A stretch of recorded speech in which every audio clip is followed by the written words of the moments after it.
بسم الله الرحمن الرحيم.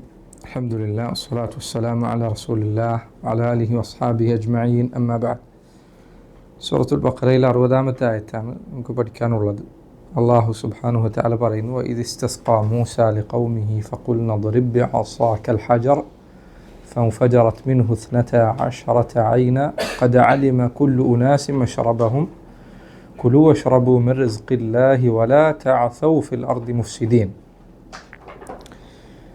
ഈ ആയത്തും ബനു ഇസ്രായേലുകാർക്ക് അല്ലാഹു നൽകിയ അനുഗ്രഹങ്ങൾ വിവരിക്കുന്ന സന്ദർഭത്തിലാണ്. ആ വിഷയം തന്നെയാണ് ഈ ആയത്തുകളിലും അല്ലാഹു വിവരിക്കുന്നത്. വഇദ് ഇസ്തസ്ഖാ മൂസ. ഇത് എന്ന വാക്ക് പലതവണയായി വന്നിട്ട് അല്ലേ, ധാരാളമാണ്. ഇത് തന്നെ ഉദ്കുർ, നിങ്ങൾ സ്മരിക്കുക എന്നാണ് അർത്ഥം.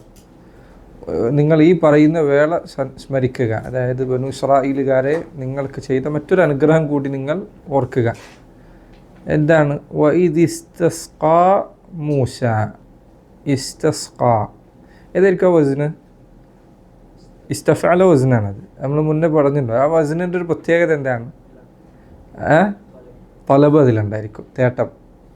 തേട്ടം പ്രാർത്ഥന എന്ന അർത്ഥം അതിലുണ്ടായിരിക്കും. അതുകൊണ്ടാണ് ഇസ്തആന, ഇസ്തിഗാസ, ഇസ്തിആന, ഇസ്തിഷ്ഫാഅ്, എന്താ ഇസ്തിഷ്ഫാഉം ഇസ്തിഷ്ഫാഉം ഇസ്തിഷ്ഫാഉം. ഒന്ന് ഷഫാഅത്ത് ചോദിക്കലും ഒന്ന് ഷിഫാ ചോദിക്കലും. ഇതൊക്കെ ഈ വസ്നിൻ്റെ പ്രത്യേകതയാണ്. ഇതിലൊരു തേട്ടം എന്ന അർത്ഥമുണ്ടായിരിക്കും. അപ്പോൾ വഇദ് ഇസ്തസ്ഖാ ഐ തലബ സുഖിയ. ഇസ്തസ്ഖാ എന്ന് പറഞ്ഞാൽ തലബ സുഖിയ. സുഖിയ കുടിക്കാനുള്ള വെള്ളം. അപ്പോൾ കുടിക്കാനുള്ള വെള്ളം തേടിയപ്പോൾ, നിങ്ങൾ കേട്ടിട്ടുണ്ടാവും ഈ വാക്കുമായിട്ട് ബന്ധപ്പെട്ടൊരു നിസ്കാരമുണ്ട്. ഏതായത്? സ്വലാത്തു അൽ ഇസ്തിസ്ഖാ, അല്ലേ? മഴയ്ക്ക് വേണ്ടിയുള്ള പ്രാർത്ഥന. അതേ വസ്നാണത്. സ്വലാത്തുൽ ഇസ്തിസ്ഖാ. വഇദ് ഇസ്തസ്ഖാ, വെള്ളം തേടിയപ്പോൾ. കണ്ടില്ല, ഒരൊറ്റ വാക്ക് മതി അതിന്. കുടിക്കാനുള്ള വെള്ളം ചോദിച്ചു എന്ന ഒറ്റ വാക്ക്, ഇസ്തസ്ഖാ എന്ന വാക്ക് മതി. അതിൽ നിന്ന് തന്നെ അത് കിട്ടും. വഇദ് ഇസ്തസ്ഖാ മൂസ അലൈഹിസ്സലാത്തു വസ്സലാം. മൂസാ നബി അലൈഹിസ്സലാം. അദ്ദേഹം അതിൽ ഏതാണ്? ആ ഫിഅലിൻ്റെ ഫാഇൽ മൂസാ നബിയാണ്. മൂസാ അലൈഹിസ്സലാത്തു വസ്സലാം വെള്ളം ചോദിച്ചപ്പോൾ ആർക്കു വേണ്ടി? ലിഖൗമി മൻ? ലിഖൗമി മൂസ അലൈഹിസ്സലാത്തു വസ്സലാം. മൂസാ നബി അലൈഹിസ്സലാത്തു വസ്സലാമിൻ്റെ ജനതയ്ക്കു വേണ്ടി അദ്ദേഹം കുടിക്കാനുള്ള വെള്ളം തേടിയപ്പോൾ. ആരോട് തേടി? അല്ലാഹു സുബ്ഹാനഹു വതആലയോട് ചോദിച്ചപ്പോൾ. ഫഖുൽന, അപ്പോൾ ഞാൻ അതേ തേടിയപ്പോൾ. ഖുൽന, നാം പറഞ്ഞു. ഫഖുൽന ഇദ്റിബ്, അടിക്കുക. ഇദ്റിബ് ബിഅസാക. അസ എന്നാണ് എന്താ? വടി. ബിഅസാക, ഇദ്റിബ് ബിഅസാക, വടി കൊണ്ട്. ബിഅസാക, നിൻ്റെ കയ്യിലുള്ള, നിൻ്റെ പക്കലുള്ള ആ വടി കൊണ്ട് അടിക്കുക. ഇദ്റിബ്, നാം പറഞ്ഞു, അതായത് അള്ളാഹു പറഞ്ഞു. ഇദ്റിബ് ബിഅസാക അൽ ഹജറ. ഹജർ, കല്ല്. നീ കല്ലിനെ അടിക്കുക എന്ന് നാം പറഞ്ഞു. അത് കല്ലിന് മുകളിൽ അടിക്കാൻ മൂസാ നബി അലൈഹിസ്സലാമയോട് പറഞ്ഞു. അപ്പോൾ പിന്നെ അദ്ദേഹം അടിച്ചു. അത് പ്രത്യേകം പറയേണ്ടതില്ല. ഫദറബ് എന്ന് പ്രത്യേകം അവിടെ പറഞ്ഞില്ല. ഖുർആൻ്റെ ശൈലിയാണത്. പിന്നെ ഇടയിൽ നടന്ന കാര്യം പറയേണ്ടതില്ല. ഫലമ്മ ദറബ് ഇൻഫജറത്ത്. അദ്ദേഹം അടിച്ചപ്പോൾ അപ്പോൾ ഇൻഫിജാർ പൊട്ടിത്തെറിക്കാൻ. വെള്ളം ഇൻഫിജാർ എന്ന് പറഞ്ഞാൽ വെള്ളം പൊട്ടിയൊഴുകി, ശക്തിയിൽ വെള്ളം പുറത്തേക്ക് വരുന്നതിനാണ് ഇൻഫജറ എന്ന് പറയും. സൂറത്തുൽ അറാഫിൽ ഈ സംഭവം പറഞ്ഞപ്പോൾ എന്താ വന്നിട്ടുള്ളത്? ഫംബജസത്ത് എന്നാണ്. അറാഫിൽ വന്നപ്പോൾ ഇംബജസത്ത് എന്നാണ്. ബഖറയിൽ വന്നപ്പോൾ ഇൻഫജറത്ത് എന്നാണ്. അപ്പോഴാണ് ഒരു ഹോംവർക്ക് ഓർമ്മ വന്നത്. കഴിഞ്ഞ പ്രാവശ്യം ഒരു ഹോംവർക്ക് പറഞ്ഞിരുന്നു അല്ലേ? ആയത്തുകൾ, ഇത് 2 ആയത്തുകൾ കൊടുക്കുന്നത് ക്ലാസ്സിൽ ഞാൻ ഒന്ന് ഉറപ്പിക്കണേ. ശരി. ഇബ്നു കസീർ, ചില മുഫസ്സിരീങ്ങൾ പറഞ്ഞു ഇൻഫജറത്ത് എന്നതും ഇംബജസത്ത് എന്നതും ഒരേ അർത്ഥത്തിലാണ്. ഇത് വെള്ളം പൊട്ടി ഒഴുകി എന്നേ അതിനർത്ഥമുള്ളൂ. ഇംബജസത്ത് എന്ന് പറഞ്ഞാലും ഇൻഫജറത്ത് എന്ന് പറഞ്ഞാലും രണ്ടും ഒരേ അർത്ഥമാണ്, വെള്ളം പൊട്ടി ഒഴുകി. ഇബ്നു കസീർ റഹിമഹുല്ലാഹ് അദ്ദേഹം പറഞ്ഞു, ഇൻഫജറത്ത് എന്ന് പറഞ്ഞാൽ വെള്ളം ശക്തിയായി വരലാണ്, ഇംബജസത്ത് എന്ന് പറഞ്ഞാൽ വെള്ളം ശക്തിയിൽ പൊട്ടി ഒഴുകാതെ ഒലിച്ചിറങ്ങുന്നതാണ്. എന്നിട്ട് അദ്ദേഹം പറഞ്ഞു, അപ്പോൾ എന്തിനാണ് അറാഫിൽ ഇംബജസ എന്നും ബഖറയിൽ ഇൻഫജറ എന്നും പറഞ്ഞത്? ഇബ്നു കസീർ റഹിമഹുല്ലാഹ് അദ്ദേഹം പറയുന്നു, അല്ലാഹു അഅലം, അദ്ദേഹം പറഞ്ഞു സൂറത്തുൽ അറാഫ് മക്കിയത്താണ്, ബഖറ മദനിയത്താണ്. അറാഫ് അവതരിച്ചത് മക്കയിലാണ്, ബഖറ അവതരിച്ചത് മദീനയിലാണ്. അറാഫിൽ ആദ്യം അടിച്ചപ്പോൾ, വടി കൊണ്ട് അടിച്ചപ്പോൾ ഉണ്ടായതിൻ്റെ തുടക്കം പറഞ്ഞു, കാരണം അത് ആദ്യം അവതരിച്ച സൂറത്താണ്. ബഖറയിൽ വടി കൊണ്ട് അടിച്ചപ്പോൾ പിന്നീട് അതിൻ്റെ അവസാനത്തിൽ എന്ത് സംഭവിച്ചു, അത് വെള്ളം ശക്തിയിൽ ഒഴുകി എന്നത് ബഖറയിലും പറഞ്ഞു. കാരണം ഒന്ന് തുടക്കത്തിൽ പറഞ്ഞതാണ്, മക്കയിൽ പറഞ്ഞതാണ്. ഈ രണ്ടായത്തും ചേർത്ത് വെച്ചാൽ എന്തായി, തുടക്കത്തിൽ വെള്ളം പതുക്കെയാണ് വന്നത്, പിന്നീട് അത് ശക്തിയിൽ പൊട്ടി ഒഴുകി എന്ന അർത്ഥം ലഭിക്കും എന്ന് അദ്ദേഹം ജംഇദായി കാണാം. അദ്ദേഹം പറഞ്ഞു അറാഫ് മക്കയാണ്, അവിടെ തുടക്കം പറഞ്ഞു. ബഖറ മദനീയത്താണ്, ഇവിടെ അതിൻ്റെ അവസാനവും പറഞ്ഞു. ഒന്നിൽ മബ്ദവും മറ്റൊന്നിൽ മആലും, ഒന്നിൽ മബ്ദവും മറ്റൊന്നിൽ മആലും. മബ്ദ എന്ന് പറഞ്ഞാൽ തുടക്കം, മആൽ എന്ന് പറഞ്ഞാൽ അതിൻ്റെ അവസാനം. അല്ലാഹു അഅലം, അദ്ദേഹത്തിൻ്റെ ഇജ്തിഹാദാണത്. എന്തായാലും ഒരു പദം വേറെ തന്നെ അള്ളാഹു ഉപയോഗിക്കുന്നുണ്ട് എങ്കിൽ അതിനൊരു അർത്ഥമുണ്ടായിരിക്കും. വെറുതെ ഒരിക്കലും രണ്ടാമതൊരു പദം അള്ളാഹു ഉപയോഗിക്കുകയില്ല. ഖുർആനിലൊരു പദം ഉപയോഗിച്ചിട്ടുണ്ട് എങ്കിൽ ആ പദം അവിടേക്ക് കൃത്യമായി യോജിക്കുന്നത് കൊണ്ടാണ് അത് ഉപയോഗിക്കുന്നത്, അല്ലെങ്കിൽ അങ്ങനെ ഉപയോഗിക്കില്ല. പക്ഷെ അതിൻ്റെ പിന്നിലുള്ള രഹസ്യങ്ങൾ എന്താണ്, അല്ലാഹു അഅലം. ഇബ്നു കസീർ പറഞ്ഞത് ഒരു കാരണമായിരിക്കാം. അങ്ങനെ അറാഫ് മക്കയിലാണ്, ബഖറ മദനീയത്താണ്. അത് അദ്ദേഹം പറഞ്ഞു അറാഫ് അവതരിച്ചത് മുശ്രിക്കുകളുടെ ഇടയിലാണ്, ബഖറ അവതരിക്കുന്നത് ഈ ചരിത്രം കേട്ട യഹൂദരുടെ മുൻപിലാണ്. അപ്പോൾ അവരോട് പറഞ്ഞപ്പോൾ അതിൻ്റെ അവസാനവും പറഞ്ഞു. അറാഫിൽ മക്കക്കാരോട് ഇതിൻ്റെ ആരംഭവും പറഞ്ഞു വെച്ചു എന്ന് അദ്ദേഹം പറഞ്ഞേക്കണം. അല്ലാഹു അഅലം. ഫൻഫജറത് മിൻഹു മിൻ ഐ ഷൈ മിനൽ ഹജർ. ഫൻഫജറത് മിൻഹു, അങ്ങനെ അത് പൊട്ടി വന്നു. മിൻഹു ഐ മിനൽ ഹജർ, കല്ലിൽ നിന്ന്, ആ കല്ലിൽ നിന്ന് പൊട്ടി വന്നു. ഇസ്നത അശ്റത, ഇസ്നത രണ്ട്, അശറത്ത 10, 10 2 12, 12 ഇസ്നത അശറത ഐനൻ. 12 കണ്ണു പൊട്ടിയെന്നാണോ? അല്ല, അതിന് ഉറവ പൊട്ടി. ഐൻ എന്ന് പറഞ്ഞാൽ ഉറവയാണ്. അതിനുള്ള പദം പലതിലും ഉപയോഗിക്കാറുണ്ട്.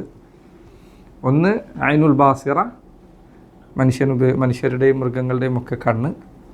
2 അയൂനുൽ അർദ്, ഭൂമിയിലുള്ള ഉറവകൾ. എന്തുകൊണ്ടത് രണ്ടിനും ഐനെന്ന് പറഞ്ഞത്? രണ്ടിനും തമ്മിലുള്ള ഇടയിലൊരു മുനാസബുണ്ട്. വെള്ളം വരുന്ന, ശരി, രണ്ടിൽ നിന്നും വെള്ളം വരുന്നുണ്ട്. കണ്ണിൽ നിന്നും വെള്ളം വരും എന്നതുപോലെ ഉറവയിൽ നിന്നും വെള്ളം വരുന്നു. അതാണ് ഇത് രണ്ടും തമ്മിലുള്ള മുനാസബ.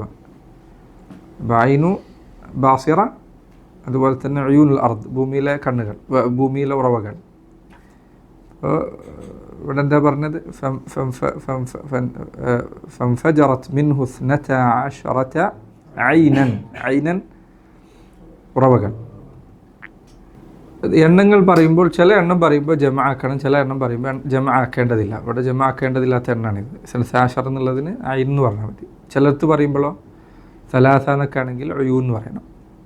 എണ്ണങ്ങൾക്കനുസരിച്ചിട്ടാണ് അതിൽ ഐനും അയൂനും ഉപയോഗിക്കേണ്ടത്. ജമഅ ഉപയോഗിക്കണോ മുഫ്രദ് ഉപയോഗിക്കണോ എന്നുള്ളതിന് നിയമമുണ്ട്. ഇവിടെ മുഫ്രദ ഉപയോഗിച്ചിട്ടുള്ളത്. ഐൻ എന്നുള്ളത് മുഫ്രദാണ്, എൻ്റെ ജമഅ ഏതാ? അയൂൻ എന്നാണ്.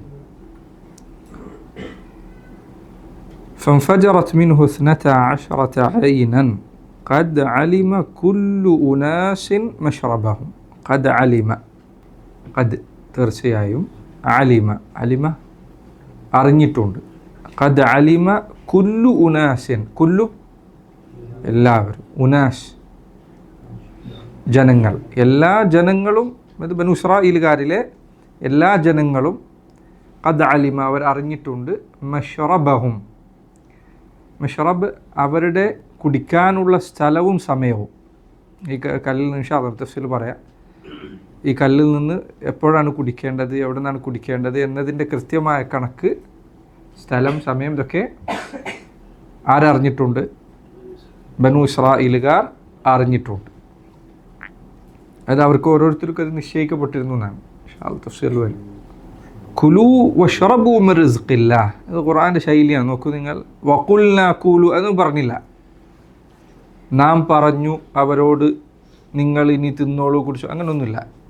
ഇത്രയും മനസ്സിലായി. അത് ഹദ്ഫിൻ്റെ ശൈലിയാണത്. ഭയങ്കര ഇത് ശരിക്കും പറഞ്ഞാൽ ഏത് ഭാഷയിലും വളരെ സാഹിത്യ നൈപുണ്യമുള്ള ആൾക്കാർക്ക് ഇത് ഉപയോഗിക്കാൻ പറ്റുള്ളൂ. മലയാളത്തിൽ പോലും ഈ പ്രയോഗം സാധാരണ ഒരു ഭാഷാ നിലവാരമുള്ള മനുഷ്യൻ എല്ലാം വിശദമായി പറയാൻ ചെയ്യാം. ഞാൻ അങ്ങോട്ട് പോയി അവിടെ ചെന്നപ്പോൾ ഇങ്ങനെ, ഇതാണ് സാധാരണ ഭാഷ. സാഹിത്യ പ്രയോഗമാണ് ഇടയിലുള്ളത് ചിലത് കളഞ്ഞിട്ട് ചുരുക്കുക എന്നുള്ളത്, ചെറിയ വാക്കുകളിലൂടെ കുറേ അറിയിക്കുക എന്നുള്ളത്. ഇവിടെ എന്ത് ചെയ്തിട്ടില്ല? എല്ലാവരും അവരുടെ കുടിക്കാനുള്ള സമയവും സ്ഥലവും അറിഞ്ഞിരിക്കുന്നു. എന്നിട്ട് നാം അവരോട് പറഞ്ഞു എന്നൊന്നുമില്ല. പിന്നെ പറഞ്ഞ വാക്കാണ് അതേപോലെ കൊടുത്തത്. കുലു വഷ്റബു മിൻ റിസ്ഖില്ലാഹ്. കുലു വഷ്റബു എന്താ? കുലു എന്ന് പറയുമ്പോൾ എന്താ? നിങ്ങൾ ഭക്ഷിക്കുക. കുലു വഷ്റബു, ഷ്റബു കുടിക്കുക. മിൻ റിസ്ഖില്ലാഹ്, അള്ളാഹുവിൻ്റെ റിസ്ഖിൽ നിന്ന്. ഇവിടെ കുലു എന്ന് പറയാൻ വെള്ളം എങ്ങനെ തിന്നുക? ഉറവ് പൊട്ടിയിട്ട് അതിന് ഇതിൽ പൊട്ടി മുളക്കുമോ? ആര് പറയും? വെള്ളം തിന്നാൻ എന്തായാലും പറ്റില്ലല്ലോ, കുടിക്കാനല്ലേ പറ്റുള്ളൂ. കൃഷി ചെയ്ത് തിന്നാനേ ആര് പറയും? ഇതിൽ തന്നെ ഉണ്ട്. ഇവിടെ ഉണ്ട്, എൻ്റെ സൂചന എവിടെ ഉണ്ട്.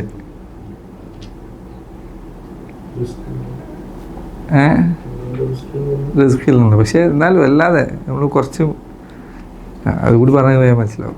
കുറച്ച് മുന്നേ പറഞ്ഞിട്ടുണ്ട്. മന്നു സെൽവയുണ്ട്. മന്നു സെൽവയും കുറച്ച് മുന്നേ പറഞ്ഞിട്ടുള്ളൂ. മന്നു സെൽവയും ഭക്ഷിക്കാനുള്ളതാണ്. ഇവിടെ വെള്ളമാണ് പറഞ്ഞത്. മന്നു സെൽവയും നിങ്ങൾ ഭക്ഷിക്കുക, വെള്ളം കുടിക്കുകയും ചെയ്യുക. കുലു വഷ്റബു, ഭക്ഷിക്കുകയും കുടിക്കുകയും ചെയ്യുക. ആയത്തുകൾ നമ്മൾ തഫ്സീർ എടുക്കുമ്പോൾ ഓരോരോ ആയത്താണ് എടുക്കുന്നത്. പക്ഷേ ഈ ഖുർആൻ ഓരോരോ ആയത്തായിട്ടല്ല ഉള്ളത്. ഇതൊരു സൂറത്ത് ഒന്നാകെ ഇങ്ങനെ ക്രമത്തിലാണ് വരുന്നത്. നിങ്ങൾ പറ്റുകയാണെങ്കിൽ എപ്പോഴും എന്ത് ചെയ്യണം? ഇടയ്ക്കിടയ്ക്ക് ഒന്ന് ആദ്യം മുതലെടുത്ത് ഓതി വെക്കണം. കാരണം ഖുർആനിലെ ആയത്തുകൾ ഈ തർത്തീബ്, ഈ ഭംഗി ഭയങ്കരമായിട്ടുണ്ട്. ഈ കുലു വഷ്റബു എന്നുള്ള കുറച്ചും തൊട്ട് മുന്നത്തെ ആയത്തിൽ പറഞ്ഞിട്ടുണ്ട്. എവിടെ പറഞ്ഞില്ലേ? അവരുടെ സ്ഥലത്ത് വന്നിട്ട് തൊട്ട് മുന്നാണ്. ഇത് ഖുൽനാ ദുഖുലു ഹാദിഹിൽ ഖറിയ ഫകുലു മിൻഹ ഹൈഥു ശിഅ്തും റഗദൻ, അവിടെ വന്നിട്ടുണ്ട്. അതിന് മുൻപ് വേറെ സ്ഥലത്ത് വന്നിട്ടുണ്ട്. എവിടെ വന്നിട്ട്? ആദം നബിയോട് പറഞ്ഞത്. ഇവിടേക്ക് ഇത് വന്നിട്ടുണ്ട്. ഖുർആനിലെ ഈ ആയത്തുകളിലെ ശൈലീ ഭംഗിയും അതേപോലെ തന്നെ സാഹചര്യങ്ങൾ ചേർന്ന് വരുന്നത് വളരെ, എത്ര നമ്മൾ ചിന്തിച്ചാൽ ഇത് പൂർണ്ണമായി മനസ്സിലാക്കാൻ സാധ്യമല്ല. ഇവിടെ തന്നെ ഇത് പറഞ്ഞു, കുലു വഷ്റബു മിൻ റിസ്ഖില്ലാഹ്, നിങ്ങൾ അള്ളാഹു തന്നതിൽ നിന്ന് ഭക്ഷിക്കുക കുടിക്കുക എന്ന് പറഞ്ഞു. ഇവർക്ക് വെള്ളം കല്ലിൽ നിന്ന് വെള്ളം ഒഴുക്കി കൊടുത്തതിനെ കുറിച്ച് പറയും. ഇനി കുറച്ച് നേരം കഴിഞ്ഞാൽ പിന്നെ എന്താ പറയുന്നത്? സുമ്മ ഖസത് ഖുലൂബുകും മിൻ ബഅദി ദാലിക ഫഹിയ കൽ ഹിജാറ. അല്ലേ? യഹൂദരോട് പിന്നീട് കുറച്ച് കഴിഞ്ഞാൽ ഇനി പറയാൻ പോകുന്നത്, നിങ്ങളുടെ ഹൃദയം കല്ലുപോലെ കടുത്തു എന്നാണ്. അതായത് വെള്ളം വരുന്ന കല്ലുകളുണ്ട്, പക്ഷെ നിങ്ങളുടെ ഹൃദയം എന്തായിരിക്കുന്നു? കല്ലുപോലെ കടുത്തുപോയി എന്നാണ്. നമുക്ക് ആയത്തുകളുടെ അർത്ഥങ്ങൾ ഭയങ്കരമായി പരസ്പരം ചേർന്ന് നിൽക്കുന്നതാണ്. ഒരിക്കലും ഒരു സൂറത്തിൽ നമ്മളിത് പ്രത്യേകിച്ച് പരിഭാഷ വായിക്കുമ്പോൾ നമുക്ക് സംഭവിച്ചു പോകുന്ന കാര്യമാണ്. ഓരോ ആയത്തും ഒരിക്കലും ഒറ്റയ്ക്കല്ല നിൽക്കുന്നത്. ആ ആയത്ത് ആ സാഹചര്യങ്ങൾക്കിടയിലാണ് നിൽക്കുന്നത്. അപ്പോൾ ആ ആയത്ത് അവിടെ വരാൻ അതിന് മുൻപും അതിന് ശേഷവും ഒക്കെ കാരണങ്ങളുണ്ട്. മുനാസബാത്ത് എന്നാണ് അതിന് പൊതുവെ പറയുക. ആയത്തിന് മുനാസബ ഉണ്ടോ? തൊട്ട് മുന്നേ ഇത് പറഞ്ഞു, പിന്നെ ഇത് പറയാൻ കാരണമുണ്ട്, വെറുതെ പറയുന്നതല്ല. നമ്മുടെ ആലോചന, അതാണ് തദബ്ബുർ എന്ന് പറയുന്നത്. തഫ്സീർ പഠിക്കാത്ത ഒരാൾക്ക് തദബ്ബുർ നടക്കുകയില്ല. തഫ്സീർ മനസ്സിലാക്കിയാൽ നമുക്ക് ഈ പദപ്രയോഗങ്ങളിൽ എന്തുണ്ട്? ഈ പറഞ്ഞ ആശയങ്ങളുടെ സമുദ്രം അള്ളാഹു ഒളിപ്പിച്ചു വെക്കുന്നുണ്ട്. അത് കൂടുതൽ ചിന്തിക്കുന്ന ഒരാൾക്ക് ഇനി കിട്ടിക്കൊണ്ടേയിരിക്കും. ഇവിടെ വന്നതുപോലെ ഇവിടെ മൂസാ നബി അലൈഹി സ്വലാത്തു വസ്സലാമിനോട് അവർ വെള്ളം ചോദിക്കുകയും അവർക്ക് അള്ളാഹു വെള്ളം കൊടുക്കുകയും ചെയ്ത ചരിത്രമാണ് ഈ പറയുന്നത്. ഖദ് അലിമ കുല്ലു ഉനാസിൻ മശ്റബഹു കുലു വശ്റബു മിൻ റിസ്ഖില്ലാഹ്, അള്ളാഹുവിൻ്റെ റിസ്ഖിൽ നിന്ന് നിങ്ങൾ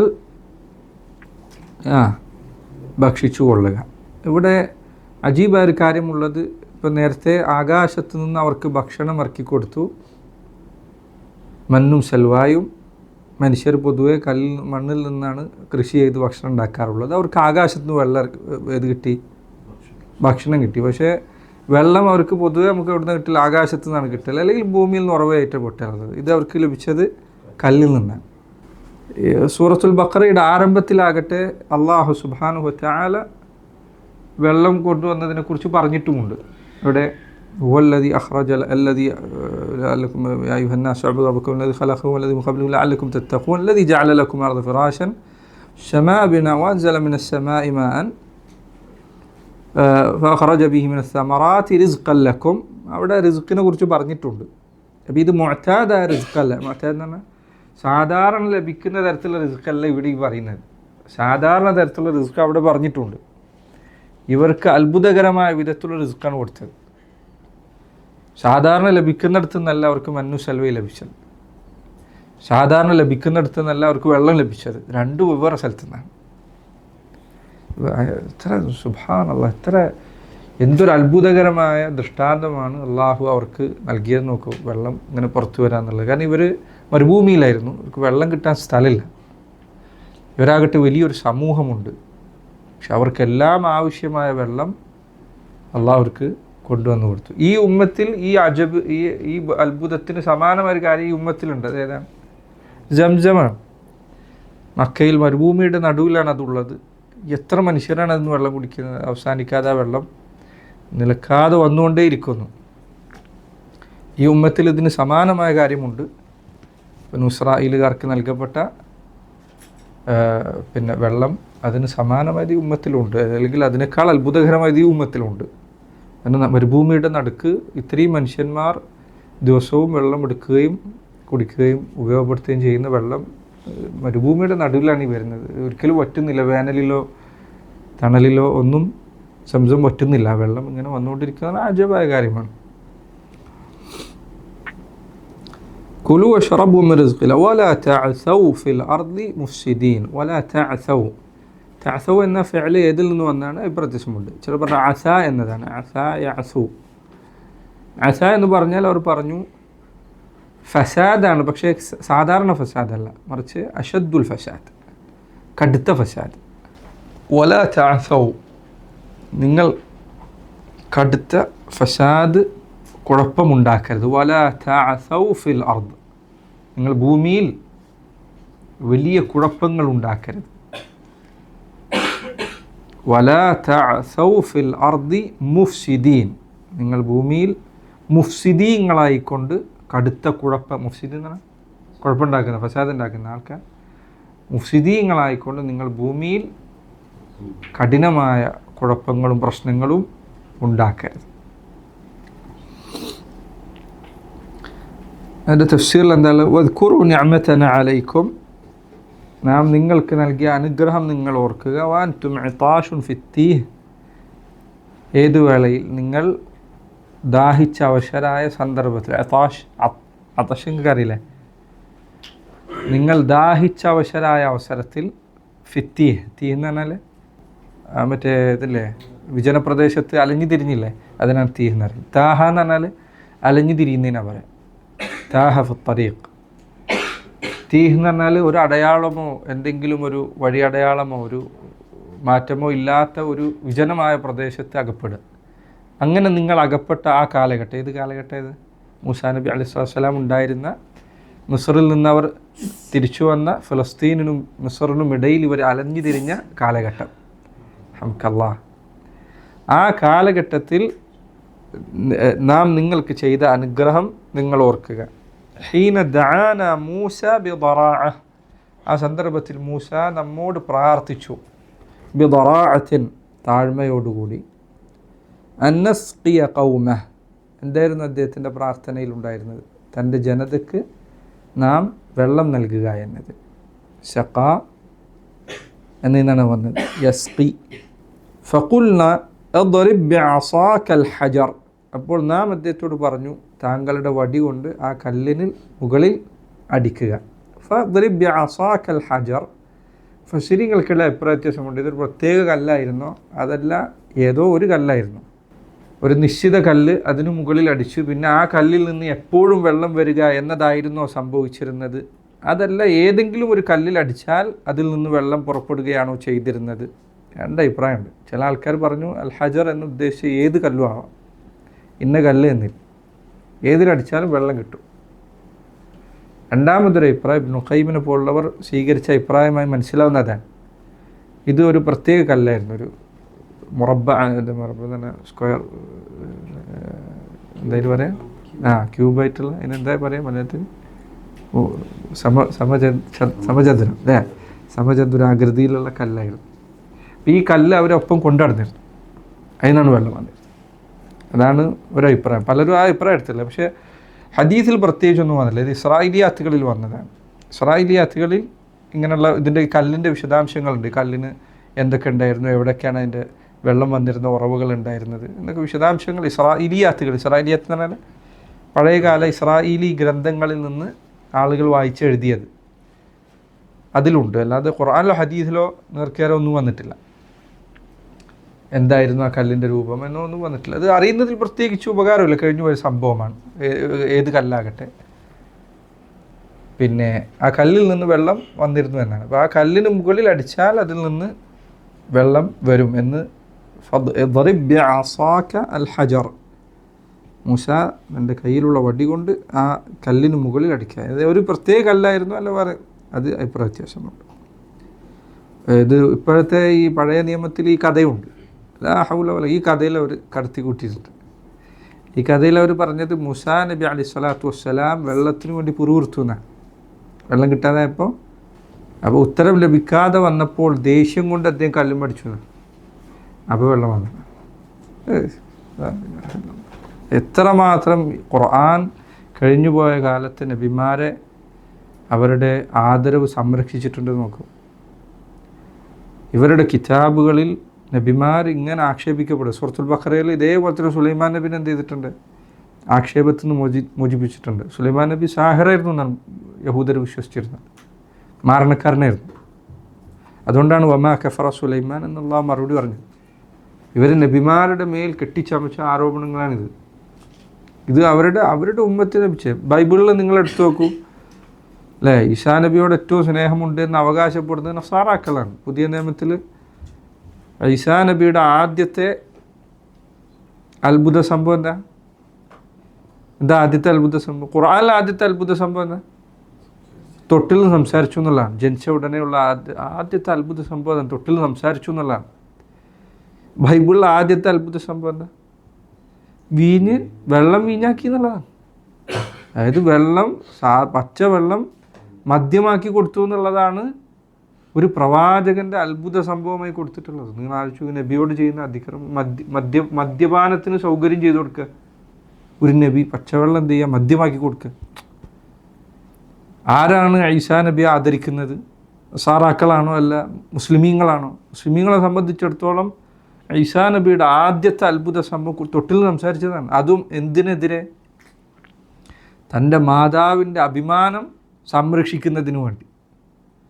യഹൂദർ മറിയം അലൈഹി സ്വലാത്തു വസ്സലാമിനെ മോശമായത് ആരോപിച്ചതിലുള്ള മറുപടിയായിരുന്നു ഈസയുടെ ആദ്യത്തെ സംസാരം അലൈഹി സ്വലാത്തു വസ്സലാം. എന്നാൽ അതിനെക്കുറിച്ച് എവിടെയില്ല, ബൈബിളിൽ യാതൊന്നുമില്ല. ബൈബിളിൽ മറിയമിനെ കുറിച്ച് എന്ത് പരാമർശമാണുള്ളത് കാര്യമായിട്ട്? എന്നാൽ ഖുർആൻ മറിയമിൻ്റെ പേര് സൂറത്ത് തന്നെ നിശ്ചയിച്ചിട്ടുണ്ട്, സൂറത്ത് മറിയം.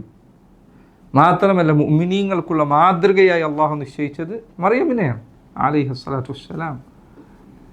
നബിമാരോടുള്ള ആദരവ് എങ്ങനെയാണ് മുസ്ലിമീങ്ങൾ പാലിച്ചു വരുന്നത് എന്നതിന് തെളിവാണ് ഈ സംഭവങ്ങൾ. നമുക്ക് തഫ്സീറിൽ കണ്ടില്ല അത് പറഞ്ഞത് ഫദറബ്, അപ്പോൾ അദ്ദേഹം അടിച്ചു. ഫൻഫജറത് മിൻഹു 12 ഐന, നേരത്തെ പറയണ്ടില്ല തഫ്സീറിൽ തന്നെ ഖുർആനിലെ ആയത്തിൽ തന്നെ അങ്ങനെ വന്നിട്ടുള്ളത്.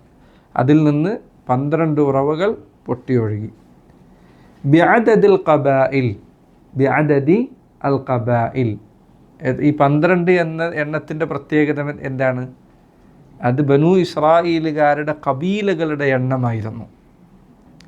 ബനു ഇസ്രായേലുകാരിലെ കബീലകൾക്ക് അസ്ബാത്ത് എന്നാണ് പറയുക. അവർക്ക് 12 സിബുത്തുകൾ ഉണ്ടായിരുന്നു, 12 കബീലകൾ. അറബികളുടെ കബീല പോലെയാണ് ബനു ഇസ്രായേലുകാരിൽ അസ്ബാത്ത്. അറബികളുടെ കബീല എങ്ങനെയാണോ അതുപോലെയാണ് ബനു ഇസ്രായേലുകാരിൽ അസ്ബാത്ത്. ഖുർആനിൽ പഠിച്ചു കേട്ടില്ലേ അസ്ബാത്ത് എന്നുള്ള വാക്ക്? അത് ബനു ഇസ്രായേലിലെ കബീലകളാണ്. 12 കബീലകളാണ് അവർക്കുണ്ടായിരുന്നത്. ഈ 12 കബീലകൾ യാക്കൂബ് നബിയുടെ 12 മക്കളിൽ നിന്നുള്ള സന്താനങ്ങളാണ്. യാക്കൂബ് നബിക്ക് 12 മക്കളുണ്ടായിരുന്നു അലൈഹി സ്വലാത്തു വസ്സലാം. ആ 12 മക്കളിൽ നിന്നുണ്ടായ തലമുറകളാണ് 12 അസ്ബാത്തുകൾ. ഇവർ 12 കബീലകൾ പോലെയാണ്. അല്ലാഹു സുബ്ഹാനഹു വതആല അവർക്ക് ഈ കല്ലിന് മുകളിൽ അടിച്ചപ്പോൾ 12 ഉറവുകൾ ഒഴുക്കി നൽകി. എന്തിനാ 12 ആക്കിയത്? അസൈമീൻ അദ്ദേഹം പറഞ്ഞു, പഴയകാല മുഫസ്സിരീങ്ങൾ പറഞ്ഞിട്ടുണ്ടത്. അതിൻ്റെ കാരണം പ്രധാനമായി 2 കാര്യങ്ങളാണ്. ഒന്ന്, അവർക്ക് എളുപ്പം നൽകാൻ വേണ്ടി. ഒരൊറ്റ ഉറവയും 12 ആൾക്കാരായി എടുക്കണം എന്ന് പറഞ്ഞിരുന്നെങ്കിൽ 12 ഗോത്രങ്ങൾ, 12 വലിയ ഗോത്രങ്ങളാണ്. ഒരു 10,000-കണക്കിന് ലക്ഷക്കണക്കിന് മനുഷ്യരുള്ള ആളുകൾ, ഇവരെല്ലാവരും കൂടി ഈ ഒരൊറ്റ ഉറവയിൽ നിന്ന് വെള്ളം എടുക്കാൻ തുനിഞ്ഞിരുന്നെങ്കിൽ അത് അവർക്ക് പ്രയാസമാകുമായിരുന്നു. അവർക്ക് ഇടയിൽ അത് തിരക്ക് കൂടുമായിരുന്നു. അപ്പോൾ 12 ഉറവുകൾ പൊട്ടി ഒഴുകിയതോടെ 12 സ്ഥലങ്ങളിൽ നിന്ന് വെള്ളം എടുക്കാനുള്ള അനുവാദമുണ്ട്. അതാണ് അള്ളാഹു പറഞ്ഞത്, ഖദ് അലിമ കുല്ലു ഉനാസിൻ മശ്റബഹും. ഓരോരുത്തർക്കും അവർ വെള്ളം എടുക്കേണ്ടത് എവിടെ നിന്നാണെന്ന് അറിയാം. അതിന് സമയമുണ്ട്, സ്ഥലമുണ്ട്. അപ്പോൾ 12 ഉറവയാണ് പൊട്ടി ഒഴുകിയത്. എന്തിനാണ് അങ്ങനെ 12ആയി നിശ്ചയിച്ചത്? ഈ 12 കബീലകൾക്കാണ്. കാരണം അവർക്ക് തിരക്ക് കുറയും. എല്ലാവരും കൂടി ഒരൊറ്റ ഉറവയിൽ നിന്ന് എടുക്കാൻ വരുന്നതിനേക്കാൾ എളുപ്പമുണ്ട്. 1. 2, അവർക്ക് അപ്രത്യാസം ഒഴിവാക്കാനായിരുന്നു. 12 കബീലക്കും 12 ഉറവയുണ്ട്. ഒരൊറ്റ ഉറവയാണെങ്കിൽ ഓരോ കബീല ഇതിനു വേണ്ടി അടികൂടുമായിരുന്നു. അള്ളാഹ് അവർക്ക് ചെയ്ത റഹ്മത്തിൽപ്പെട്ടതായിരുന്നു. അഭിപ്രായത്യാസത്തിലാകാതിരിക്കാൻ വേണ്ടി അവർക്ക് അള്ളാഹു 12 ഉറവകൾ നിശ്ചയിച്ചു കൊടുത്തു എന്നത്. എന്നിട്ടും അവർ ഭിന്നിച്ചു എന്നുള്ളതാണ്. ഇങ്ങനെ ദുനിയാവിലുള്ള കാര്യങ്ങളിലുമൊക്കെ അള്ളാഹു അവർക്ക് ഈ രൂപത്തിൽ എളുപ്പം നൽകിയിട്ടും അവർ ഭിന്നിച്ചു എന്നത് അവരുടെ പ്രശ്നം ബോധ്യപ്പെടുത്തുന്ന കാര്യം. മനസ്സിലായില്ല എന്തുകൊണ്ടാണ് 12 എന്നുള്ള എണ്ണം വന്നത്? مع إعلام كل قبيلة بالعين الخاصة بها حتى لا يتنازعوا. مع إعلام أعلم അറിയിച്ചു കൊടുത്തു. അറിയിച്ചു കൊടുത്തതോടൊപ്പം കുല്ലി കബീലത്തിൽ എല്ലാ കബീലക്കും അറിയിച്ചു കൊടുത്തതോടൊപ്പം ബിൽ ഐനിൽ ഖാസ്സത്തി ബിഹ അവർക്ക് പ്രത്യേകമായ ഉറവ ഏതാണ് എന്ന് മൂസാ നബി ഓരോരുത്തർക്കും പറഞ്ഞു കൊടുത്തു. നിങ്ങൾക്ക് ഇന്നതാണ്, നിങ്ങൾക്ക് ഇന്നതാണ്. ഹത്താ ലാ യതനാസഉ എന്തിനു വേണ്ടിയായിരുന്നു അത്? അവർക്കിടയിൽ ഭിന്നിപ്പുണ്ടാകാതിരിക്കാൻ വേണ്ടി. തനാസ വ്യത്യാസം ഉണ്ടാകാതിരിക്കാൻ, അതിനു വേണ്ടിയായിരുന്നു 12. വഖുൽനാ ലഹും കുലു വശ്റബു മിൻ റിസ്ഖില്ലാഹ് നാം അവരോട് പറഞ്ഞു. കണ്ടില്ലേ, ഇതൊക്കെ തഫ്സീറിൽ ഖുൽനാ ലഹും എന്നൊക്കെ വ്യക്തമായിട്ടുണ്ട്, വ്യക്തമായി മനസ്സിലാവാൻ വേണ്ടിയിട്ട്. പക്ഷെ ഖുർആനിലെ ആയത്തുകൾ അതില്ല. വലാ തസ്അഉ ഫിൽ അർദി മുഫ്സിദീൻ നിങ്ങൾ ഭൂമിയിൽ കുഴപ്പമുണ്ടാക്കരുത്. ഈ ആയത്തിൽ നിന്ന് പഠിക്കാൻ ധാരാളം പാഠങ്ങളുണ്ട്. നിങ്ങൾ തന്നെ ചിന്തിച്ച് നോക്കാം, നമുക്ക് തുടക്കത്തിൽ ആലോചിച്ച് നോക്കാം. വഇദ് ഇസ്തസ്ഖാ മൂസാ ലിഖൗമി മൂസാ നബി ഇസ്തിസ്ഖാ നടത്തി എന്ന് പറഞ്ഞതിൽ നിന്ന് പഠിക്കാവുന്ന ഒരു പാഠം എന്താണ്? അള്ളാഹിനോടാണ് വെള്ളം ഇല്ലെങ്കിൽ ചോദിക്കേണ്ടത്. ഒന്നുകൂടി വ്യക്തമായി പറഞ്ഞാൽ സ്വലാത്തുൽ ഇസ്തിസ്ഖാ മശ്റൂഅൻ ദീനിൻ്റെ പഠിപ്പിക്കപ്പെട്ട രീതിയിലും മുൻകാല സമൂഹങ്ങൾക്കും നമുക്കും പഠിപ്പിക്കപ്പെട്ട കാര്യമാണ് സ്വലാത്തു അൽ ഇസ്തിസ്ഖാ. വെള്ളം കുറഞ്ഞു കഴിഞ്ഞാൽ, ഇല്ലാതെയായി കഴിഞ്ഞാൽ അള്ളാഹുവിനോട് വെള്ളം തേടുക എന്നത്. ഇത് മുൻകാല നബിമാരുടെ സുന്നത്താണ്, നമ്മുടെ ഉമ്മത്തിലെ നബി സല്ലല്ലാഹു അലൈഹി വസല്ലം കാണിച്ചെന്ന സുന്നറ്റാണ്. അള്ളാഹുവിൻ്റെ റസൂൽ സല്ലല്ലാഹു അലൈഹി വസല്ലം അവിടുന്ന് ഇസ്തിസ്ഖാ 3 തരത്തിൽ നടത്തിയിട്ടുണ്ട്. ഒന്ന് ഖുത്ബക്കിടയിൽ ഒരാൾ വന്നിട്ട് വെള്ളമില്ല എന്ന് പറഞ്ഞപ്പോൾ അവിടുന്ന് കൈ ഉയർത്തി പ്രാർത്ഥിച്ചു, മഴ പെയ്തു. ആ ഹദീസ് നിങ്ങൾ കേട്ടിട്ടുണ്ടായിരിക്കും. ഒരിക്കൽ മദീനയിൽ വെള്ളമില്ലാതെയായി വലിയ പ്രയാസം വന്നു. അവിടുന്ന് ഖുത്ബ നടത്തിക്കൊണ്ടിരിക്കുമ്പോൾ ഒരാൾ പള്ളിയിലേക്ക് കയറി വന്നുകൊണ്ട് പറഞ്ഞു, യാ റസൂൽ അല്ലാഹ്, അള്ളാഹുവിൻ്റെ റസൂലെ, ഹലകത്തി സുബുൽ ഇതാ വഴികളൊക്കെ നശിച്ചിരിക്കുന്നു, മൃഗങ്ങളൊക്കെ വലിയ വരൾച്ച ബാധിച്ചിരിക്കുന്നു. ഫദ്ഉല്ലാഹ അൻ യസ്ഖിയന അതുകൊണ്ട് ഞങ്ങൾക്ക് വെള്ളം നൽകാൻ അള്ളാഹു ദുആ ചെയ്താലും. അവിടുന്ന് കൈ ഉയർത്തി പ്രാർത്ഥിച്ചു. സഹാബികൾ പറഞ്ഞു, അനസ് ഇബ്നു മാലിക്കിൻ്റെ ഹദീസാണ് എൻ്റെ ഓർമ്മ, അനസ് ഇബ്നു മാലിക്കിൻ്റെ ഹദീസാണത്. ഞങ്ങൾ മസ്ജിദിൽ ഇരിക്കുമ്പോൾ മുകളിൽ മേഘത്തിൻ്റെ ഒരു തരിമ്പ് പോലും കാണാനില്ല. അവിടുന്ന് ഖുതുബ കഴിഞ്ഞ് മിമ്പറിൽ നിന്ന് ഇറങ്ങുമ്പോൾ എവിടെ നിന്നാണെന്നറിയാതെ മേഘങ്ങൾ വന്ന് മൂടുകയും മഴ പെയ്യുകയും ചെയ്തു. ഞങ്ങളെല്ലാവരും തിരിച്ചു നടന്നത് മഴയത്താണ്. അങ്ങനെ മഴ പെയ്തു, ശക്തമായ മഴ പെയ്തു ഒരാഴ്ച മുഴുവൻ.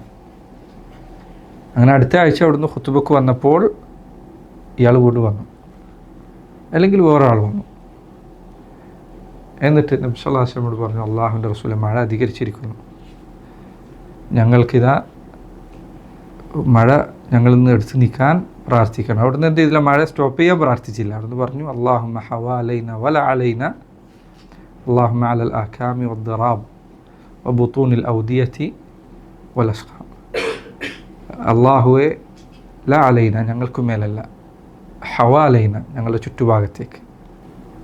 അങ്ങനെ സഹാബികൾ പറയണം, ഞങ്ങൾ മസ്ജിദിലുള്ളപ്പോൾ മഴ പെയ്തുകൊണ്ടിരിക്കുകയാണ്. മസ്ജിദ് ഖുതുബ കഴിഞ്ഞ് ഇറങ്ങുമ്പോഴേക്ക് മേഘങ്ങളെല്ലാം മദീനയിൽ നിന്ന് മാറി നിന്നു. ഒരു പാത്രം ഇങ്ങനെ വെച്ചാൽ മദീനയിലേക്ക് വെള്ളം വരാത്തതുപോലെ, മദീനയിൽ മാത്രമല്ല ചുറ്റുഭാഗത്തൊക്കെ മഴ ഉണ്ടാകുന്ന അവസ്ഥയിൽ നബി സല്ലല്ലാഹു അലൈഹി വസല്ലം ഖുതുബയ്ക്കിടയിൽ ദുആ ചെയ്തിട്ടുണ്ട്.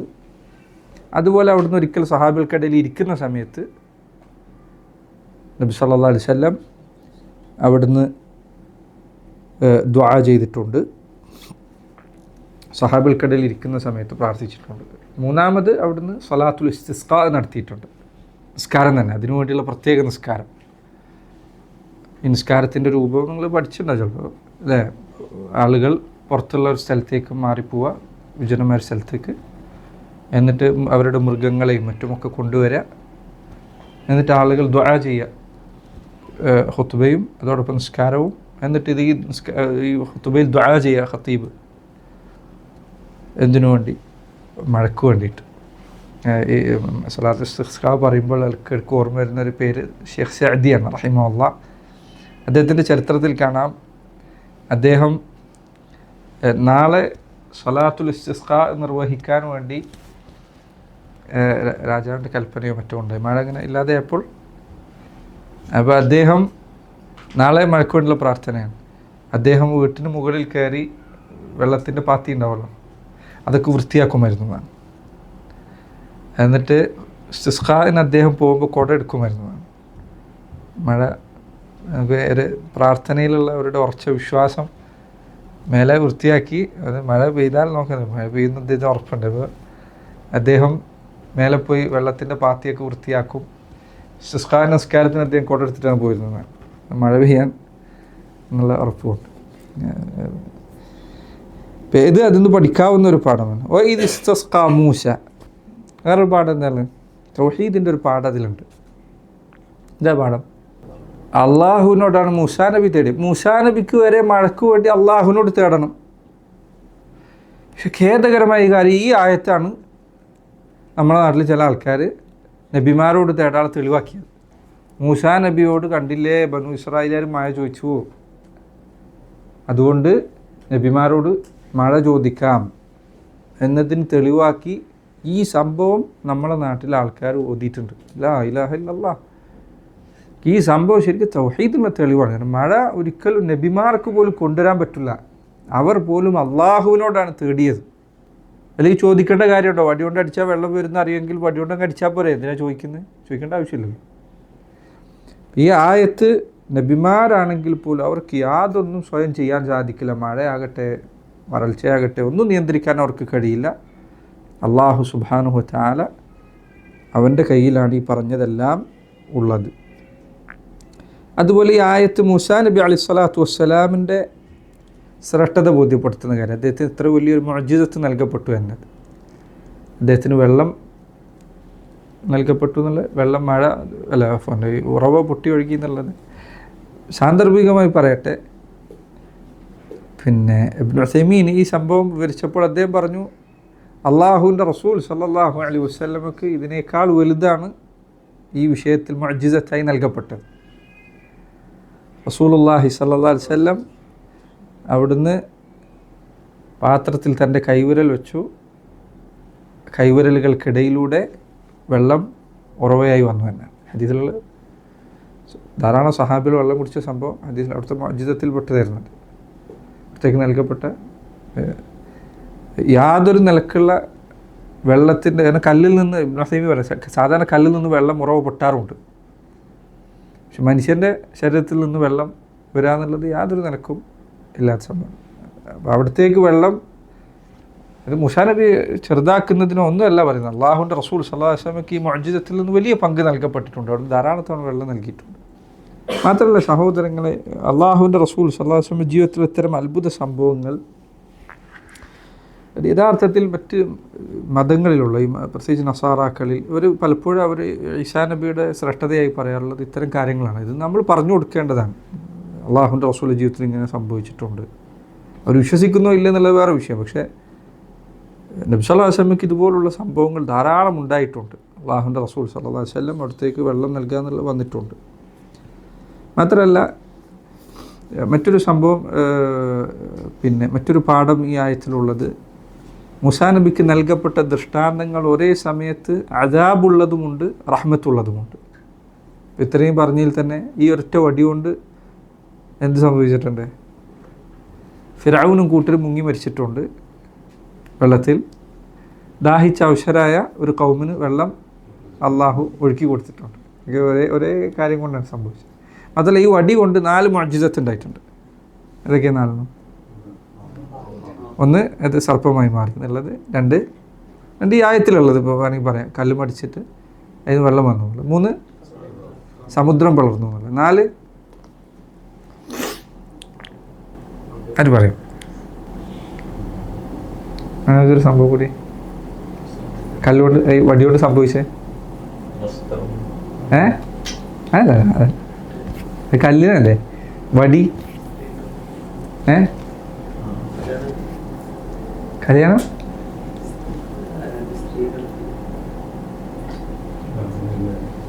ഖുർആൻ വന്ന സംഭവം പാമ്പ് പോവുക എന്നുള്ളതായിട്ട് സർപ്പമായി മാറുക എന്നുള്ളതായിട്ട് ബന്ധപ്പെട്ടതാണ്.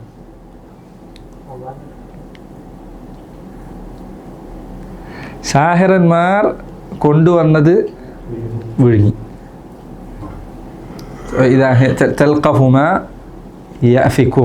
അവർ കെട്ടിച്ചമച്ചുണ്ടാക്കി കൊണ്ടുവന്ന സാധനങ്ങളൊക്കെ ഈ വടി താഴെട്ടപ്പോൾ അത് പോയിട്ട് ഇല്ലാതെയാക്കിയെന്നാണ്. സെഹർ ബാത്തിലാക്കി കളഞ്ഞു. 4 കാര്യം, 4 മുഅ്ജിസത്തുകൾ വടിയോണ്ടുണ്ടായിട്ടുണ്ട്. സമുദ്രം പിളർന്നു, സർപ്പമായി മാറി, വടിയിൽ നിന്ന് കല്ലിൽ നിന്ന് വെള്ളം വന്നു, സാഹറന്മാരുടെ കെട്ടിച്ചമച്ചുണ്ടാക്കിയ സാധനങ്ങൾ അത് 4 കാര്യങ്ങളുണ്ടായി.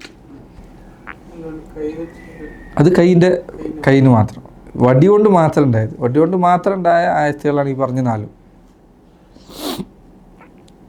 അതുപോലെ ഈ ആയത്തിലുള്ള മറ്റൊരു പാഠം, ഇത് ഇബ്നുൽ ഖയ്യിം, ഇബ്നു തൈമിയ്യ ധാരാളം പണ്ട് നമ്മൾ പ്രത്യേകം എടുത്തു പറഞ്ഞ പാഠങ്ങളിലൊന്നാണ്. അല്ലാഹു സുബ്ഹാനഹു വ തആല ദുനിയാവിൽ എന്തൊരു കാര്യവും കാരണങ്ങളുടെ അടിസ്ഥാനത്തിലാണ് നിശ്ചയിച്ചിട്ടുള്ളത്. സബബ് മുസബ്ബബ്, ഒരു കാരണമുണ്ടായിരിക്കും മറ്റൊരു കാര്യം സംഭവിക്കാൻ. ഇപ്പോൾ നോക്കൂ, ഇവിടെ അള്ളാഹു അവനോട് വെള്ളം തേടി, വടി കൊണ്ട് അടിക്കുകയോ ഒന്നും ചെയ്യാതെ തന്നെ ആ പാറയിൽ നിന്ന് വെള്ളം പുറത്തു കൊണ്ടുവരാൻ അള്ളാഹുവിന് കഴിവുണ്ട്, യാതൊരു സംശയമില്ല. സമുദ്രത്തിൽ വെള്ളം കൊണ്ട് അടിക്കാതെ തന്നെ സമുദ്രം പിളർന്നു മാറാൻ അള്ളാഹുവിന് കഴിവുണ്ട്. പക്ഷേ അള്ളാഹു സുബ്ഹാനഹു വ തആല എല്ലാ കാര്യങ്ങളെയും നിശ്ചയിച്ചിട്ടുള്ളത് കാരണങ്ങൾ കൊണ്ട്. ദുനിയാവിലെ എല്ലാ കാര്യങ്ങളും കാരണങ്ങൾക്ക് അടിസ്ഥാനപ്പെടുത്തിക്കൊണ്ടാണ്. അതുകൊണ്ട് വടികൊണ്ട് ഹജർ അത് പ്രത്യേകം പറഞ്ഞു. എന്തിനാ? അതൊരു കാരണമാണ്.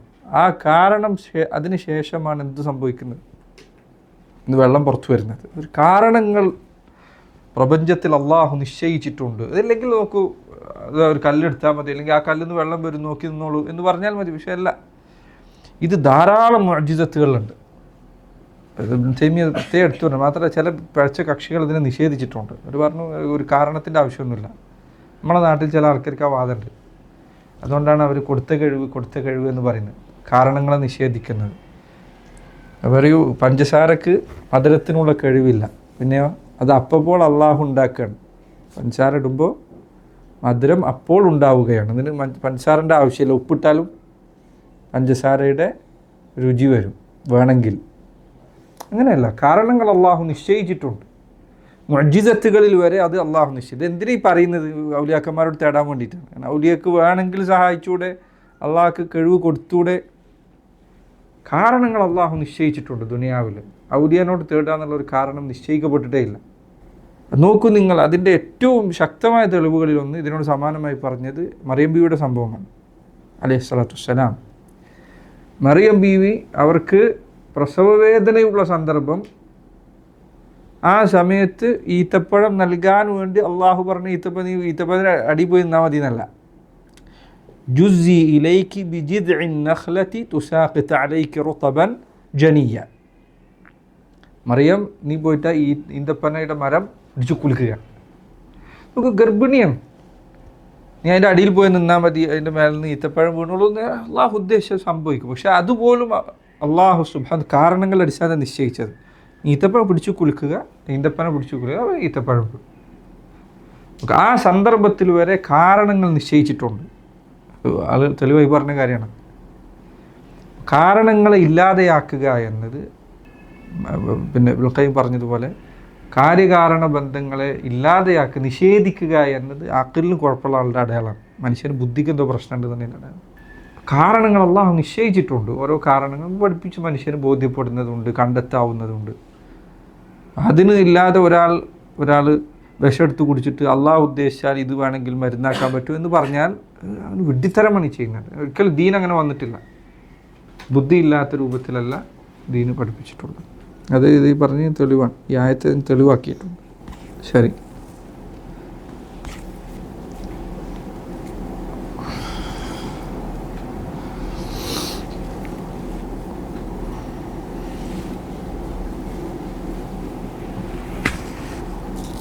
ഈ ആയത്തിൽ വലാ തഅസൗ ഫിൽ അർദി കൂടി പറഞ്ഞ നമുക്ക് വലാ തഅസൗ ഫിൽ അർദി മുഫ്സിദീൻ എന്ന് പറഞ്ഞല്ലോ. ഭൂമിയിൽ നിങ്ങൾ കുഴപ്പമുണ്ടാക്കരുത്. എങ്ങനെ കുഴപ്പമുണ്ടാക്കരുത് എന്നാണ് പറയുന്നത്? എന്താ കുഴപ്പമുണ്ടാക്കരുതെന്ന് പറഞ്ഞാൽ മുന്നേ നമ്മൾ പറഞ്ഞിരുന്നത് എവിടെ വന്നിട്ടില്ല?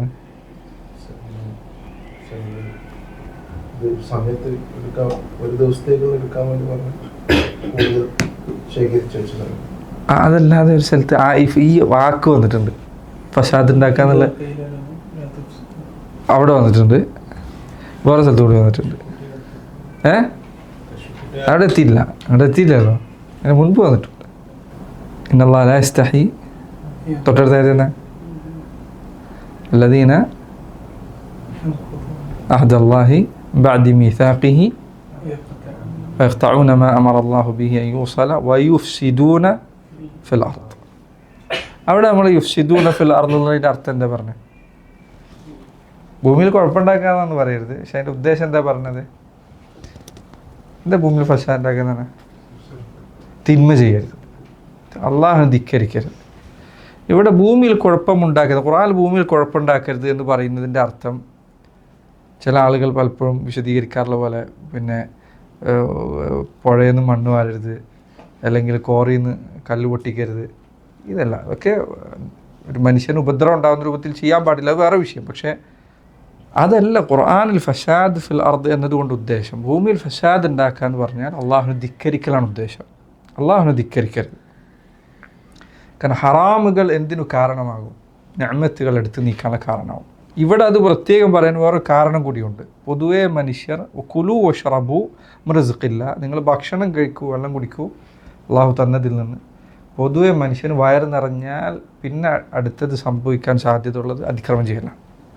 ആളുകൾക്ക് റിസ്ക് മനുഷ്യൻ്റെ സ്വഭാവത്തിൽപ്പെട്ടതാണ്. നിഅമത്ത് ലഭിച്ചാൽ അഹങ്കാരിയാവുക എന്നുള്ളത്. ധാരാളം ആളുകൾ ചിലപ്പോൾ വിനയാന്വിതരായി ജീവിക്കുന്നതിൻ്റെ കാരണം നിഅമത്ത് കുറഞ്ഞതാണ്. നിഅമത്ത് കൂടുതലായിരുന്നെങ്കിൽ ആൾക്കാർ അതിക്രമം ചെയ്യും. ചില ആളുകൾ അങ്ങനെയുണ്ട്. അതുകൊണ്ട് ചിലർ പറഞ്ഞത് ചില സലഫുകളുടെ ചില വാക്കുകൾ കാണാം, മിക്ക മനുഷ്യരുടെയും ഹൃദയത്തിൽ ഒരു ഫിർഔനും ഒരു ഖാറൂനുമുണ്ട്. ഫിർഔനിന് അധികാരം കിട്ടിയപ്പോൾ അവൻ ചെയ്യാൻ സാധിക്കുന്നത് ചെയ്തു. ഖാറൂനിന് സമ്പത്ത് ലഭിച്ചപ്പോൾ അവൻ സമ്പത്ത് കൊണ്ടുള്ള ഉപദ്രവവും വരുത്തി വെച്ചു. മറ്റു പലരുടെയും കാര്യത്തിൽ ഈ ഫിർഔനും ഈ ഖാറൂനും ഉറങ്ങിക്കിടക്കുകയാണ്. കാരണം എന്താ? അധികാരമില്ല, അല്ലെങ്കിൽ സമ്പത്തില്ല.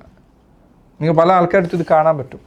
ദരിദ്രരായിരുന്ന സമയത്ത് വളരെ വിനയാന്വിതരും ജനങ്ങളെ സേവിക്കുന്നവരുമൊക്കെ ആയിരുന്നവർ സമ്പത്ത് ലഭിച്ചു കഴിഞ്ഞാൽ സ്വഭാവം ഒന്നടങ്കം മാറുക എന്നുള്ളത്. അതുകൊണ്ടാണ് ഇവിടെ നിഅമത്ത് പറഞ്ഞ ഉടനെ എന്ത് പറഞ്ഞു, വലാ തഅസൗ ഫിൽ അർദി മുഫ്സിദീൻ എന്ന് പറഞ്ഞു. നിങ്ങൾക്ക് ഭക്ഷണമുണ്ട്, വെള്ളമുണ്ട്, നിങ്ങൾ ധിക്കാരികളായി അഹങ്കാരികളായി മാറരുത്. മനുഷ്യൻ്റെ പ്രകൃതത്തിൽപ്പെട്ടതാണ് നിഅമത്ത് ലഭിച്ചാൽ ധിക്കാരിയാവാനുള്ളത്. കല്ല ഇന്നൽ ഇൻസാന ലയത്ഗ അൻ റആഹു ഇസ്തഗ്ന.